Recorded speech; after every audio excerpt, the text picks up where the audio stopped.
Hi, Madeline Lowry, Certified MAP Method Practitioner.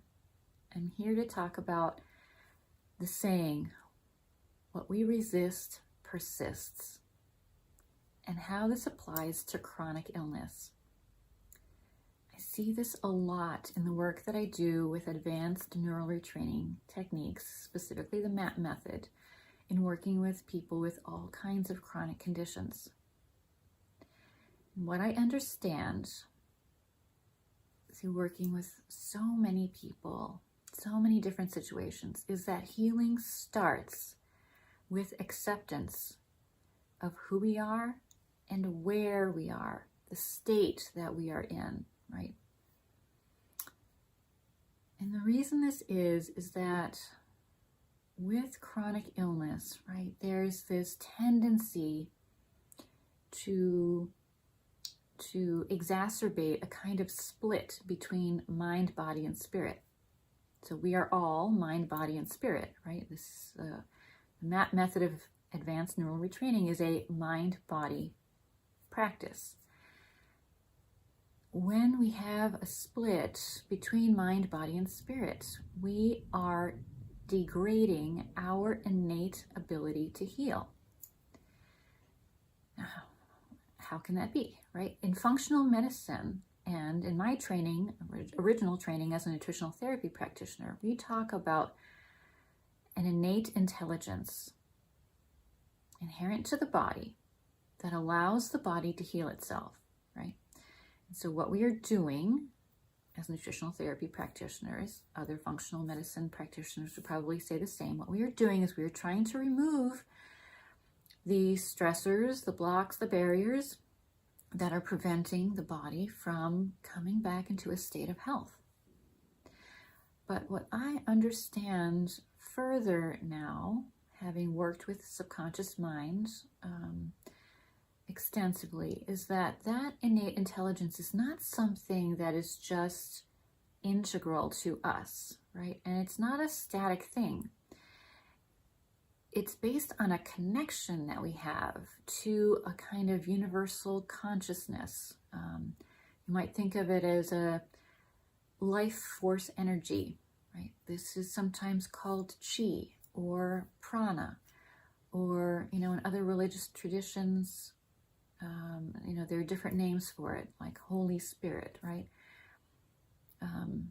But when we need to be connected to a kind of universal field of information, right? It's also, in physics, it's called the 0-point field. I think we're all talking about the same thing. When we are connected to this field of information, when it flows through us, right, that provides the innate intelligence for the body to begin to heal. But when we are split, when we have a consciousness that is split, mind, body, spirit, not working together, then our access to this natural healing power is diminished, right? If you want to read more about this, the book Quantum Healing by Deepak Chopra is helpful, or Self-Healing, same author, Deepak Chopra, would be good, good books to start with. But in terms of, so if you understand this the way that I do, and you're thinking, well, what causes the split and what can I do about it? In my work, what I see is the split is caused by negative thoughts, negative emotions, fears, right? Trauma experiences, and the resulting limiting beliefs that are formed around those. These are the kinds of barriers and blocks that form, that need to be released through a process of neural retraining or some other method of working with the mind-body. And when we can do that successfully, then we are in the place where healing can start, right? So if you would like to learn more about this, I would suggest listening to episodes of my podcast, Flourish with Neural Retraining. There are interviews that I've done with various clients with different kinds of chronic health conditions where they talk about the benefits that they have seen from a set of sessions around a given condition.